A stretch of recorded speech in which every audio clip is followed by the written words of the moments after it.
মাত্র কয়েক মিনিটে প্রেসার কুকারে তৈরি করুন একদম পারফেক্ট ভুনা খিচুড়ি। আসসালামু আলাইকুম সুপ্রিয় দর্শক, অমিস রেসিপি চ্যানেলে আরও একটি ভিডিও দেখার স্বাগতম। আজকে আমি আপনাদের দেখাবো কিভাবে খুব সহজে ইন্ডাকশন চুলায় প্রেসার কুকারে মজাদার ভুনা খিচুড়ি তৈরি করা যায়।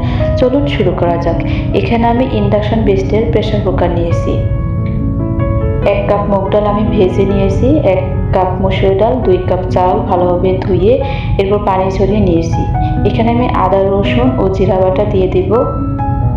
এরপর শুকনো উপকরণ দিয়ে দেব গরম মশলা, দারচিনি, এলাচ, লবঙ্গ, তেজপাতা ও পেঁয়াজ কুচি, 2 চা চামচ মরিচের গুঁড়ো, 1 চা চামচ হলুদের গুঁড়ো, স্বাদ মতো লবণ, পরিমাণ মতো তেল দিয়ে ভালোভাবে নেড়ে চেড়ে মিক্স করে নিব। এখানে আমি চালের ডাল 4 কাপ নিয়েছি, তো পানি দিয়ে দিব আমি 8 কাপ। পানির পরিমাণ পারফেক্ট না হলে আপনার ভুনা খিচুড়ি ভালো হবে না, তাই পানির পরিমাণ আপনার ঠিক রাখতে হবে। ভিডিওটি যদি আপনাদের কাছে ভালো লাগে অবশ্যই একটি লাইক দিবেন, কমেন্ট করে আপনার মতামত জানান এবং এমন আরও সহজ রেসিপি পেতে আমাদের চ্যানেলটিকে সাবস্ক্রাইব করতে ভুলবেন না। তো পানি দেওয়া হয়ে গেলে এ পর্যায়ে আমি প্রেসার কুকারের ঢাকনাটা ঢেকে এরপর আমি ইন্ডাকশন চুলায় বসিয়ে দেব। ইন্ডাকশন চুলাটি আমি অন করে নিয়েছি।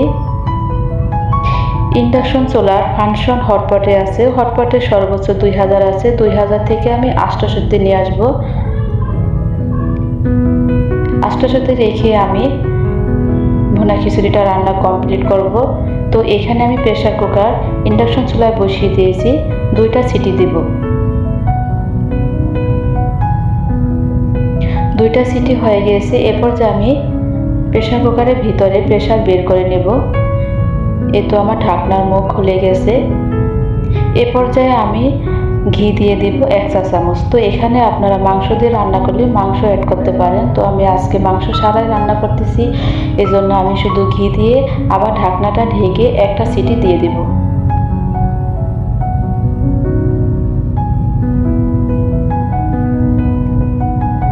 একটা সিটি হয়ে গেল। এবার আমি ঢাকনা খুলে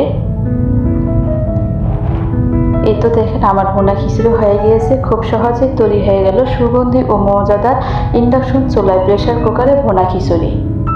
এভাবে আপনারা অল্প সময়ে মাত্র 5 মিনিটে তৈরি করতে পারেন।